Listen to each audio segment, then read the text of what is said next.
Breaking చూస్తున్న Munugode Congress MLA Komatireddy Rajagopal Reddy సంచలన వ్యాఖ్యలు చేశారు. మునుగోడు ప్రజల కోసం మళ్లీ రాజీనామాకైనా సిద్ధమేనని, అవసరమైతే మునుగోడుకు మళ్లీ ఉప ఎన్నిక తెస్తానని కూడా ఘాటు వ్యాఖ్యలు చేశారు.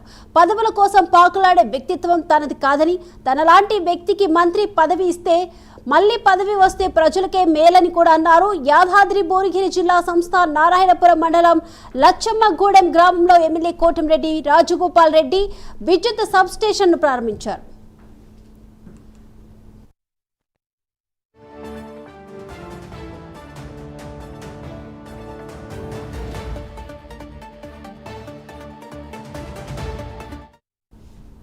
పదవిని అడ్డుపెట్టుకుని కోట్లు సంపాదించే వాడికి పదవి కావాలి, కానీ తనలాంటి వారికి ప్రజలే ముఖ్యమన్నారు.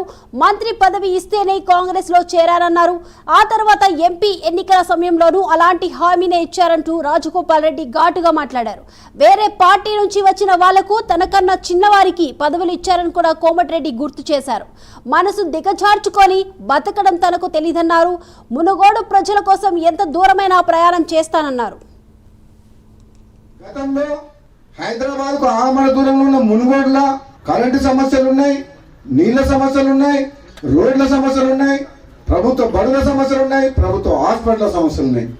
ఎక్కడ పోయినా సమస్యలమయంగా మునుగోడు నియోజకవర్గం ఉంది.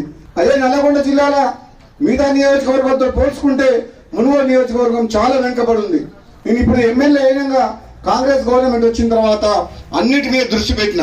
కరెంటుకు అయితే నేను సొంతంగా రోజుకు 4 సార్లు మాట్లాడుతున్నా ఆఫీసర్లతో. ఇక్కడ ఉన్న ఆఫీసర్లకు తెలుసు, కమ్యూనిస్టుల్లో పప్పులో పోపు వేసినట్టు రుచి రావాలంటే ఆ పోపు అల్లే వేస్తారు.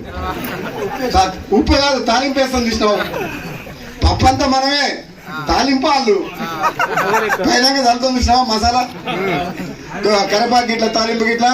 నేను అందరిలాగా పదవులకు పోయి పైరవులు చేసి దోచుకునేటోళ్ళు అయితే కాదు. ఎవరికి కావాలి పెద్ద పెద్ద పదవులు?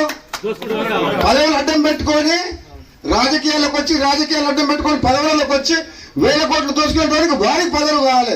రాజగోపాల్ రెడ్డికి ప్రజలు కావాలి.